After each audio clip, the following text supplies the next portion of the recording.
Hello po sa inyong lahat mga ka-crypto. Ako po si Pinoy Crypto Trader at sa video na ito ay atin pong pag-uusapan ang aking technical analysis dito po kay Fluky Ino. Ngayon pong May 9 taong 2024. At ang atin pong nakikita rito ay ang kanyang daily chart time frame kung saan ay mapapansin po natin dito na meron po siyang isang bullish flag pattern kung saan ay ito po yung binabantayan natin nitong mga ilang nakalipas na araw hanggang sa siya ay nagkaroon ng breakout dito sa kanyang upper portion. Kaya yan, bago po tayo magpatuloy ay nais ko lamang po munang bigyang linaw ang aking disclaimer kung saan ang nilalaman po ng video na ito ay hindi po ito isang financial advice. For education and information purposes lamang po ang layunin nito. Maliban po dito ay nais ko na rin pong magbigay babala na wala pong kahit anumang group chat ang Pinoy Crypto Trader. Yan, check po muna natin yung kanyang performance dito ay CoinMarketCap. Kaya ayan po siya. Meron po siyang magandang performance na ipinapakita ngayon. Green na green yung kanyang performance base dito kay CoinMarketCap. Ang kanyang 24-hour performance ay umangat naman po ng 2.42% at ang kanyang 7-day performance ay umangat naman po ng 15.80%.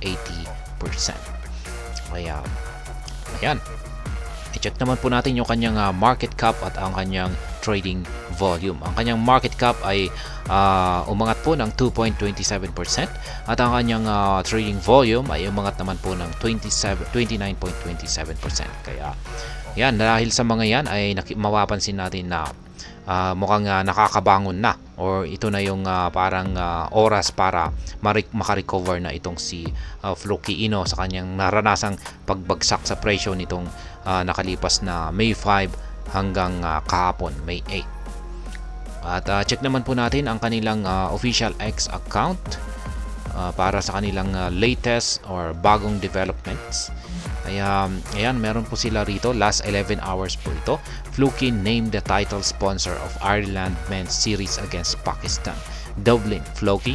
The cryptocurrency ecosystem has been named as the title sponsor of the Fluky Ireland versus Pakistan T201 series. A 3-match series starting on Friday. Kaya ayan, sponsor po ulit, title sponsor po ulit itong si Fluky Ino.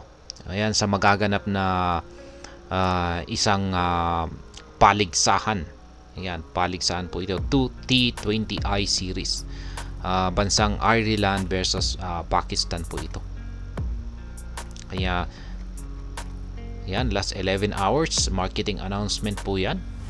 11 hours po ulit. That the true strength of the Fluky ecosystem lies in its vibrant community and collective vision. Let's take a look at some community stats to demonstrate why Fluky is the people's cryptocurrency. Kaya ayan daw po yung accomplishment nitong si Fluky Ino, kung bakit siya ang karapat dapat or siya ang tinuturing na cryptocurrency ng mga tao. Kaya ayan po yung kanilang dahilan rito. Last 17 hours naman, for those who enjoyed TokenFi's 30-second ad aired on 6 top TV channels during Prime Spot in Turkey, we're pleased to share the full 1-minute version. Kaya ito po yung kanilang advertisement daw po ito sa bansang Turkey. Kaya yan po yung kanilang mga latest na tweet dito sa kanilang official X account. At mukhang wala naman pong gaanong malaking development ang kanilang announcement dito, or mukhang walang gaanong impact ang kanilang latest update dito sa market price ni Fluky Ino. Ngayon ay balikan na po natin ang pagti-technical analysis dito sa daily chart time frame ni Fluky Ino. At ayan, dito po nagkaroon ng breakout itong si Fluky Ino. Ayan, sa candlestick na ito noong ito po ay naganap noong May 4. Ayan, nagkaroon siya ng breakout dito. At yung aking pinaka-ultimate price target po rito ay aakyatin niya ang presyong ito, ang 30 digits 31,499. Ito po yung pinakamataas na presyo na kanyang aakyatin dito. At pero maliban po rito ay meron po tayong mga dalawa pang price target dito. Yan, kung saan ay meron po akong nakaabang rito na mga take profit. Yan, yung mga target profit, aking tatlong target profit dito kung saan ay yan, magbebenta po ako rito ng nabili kong Flukino. Yan, yung unang first target ko po rito ay first take profit ko po rito ay ang 30 digits 21706. Ang aking second price target dito or take profit ay ang 30 digits 25393. At ang pinaka ultimate price target ko po rito ay ang 30 digits 31499. Ngayon ay mapapansin po natin dito na nung nagkaroon siya ng breakout ay umangat po siya, tumalbog po siya sa resistance line natin dito na 30 digits 19611. Pero isa lamang po itong correction, yan, para magkaroon ng retest dito sa upper portion ng ating bullish flag pattern na kanyang binasag. Pero pagkatapos po nito ay sa tingin ko ay dito na po siya magpapatuloy sa kanyang pag-angat sa presyo.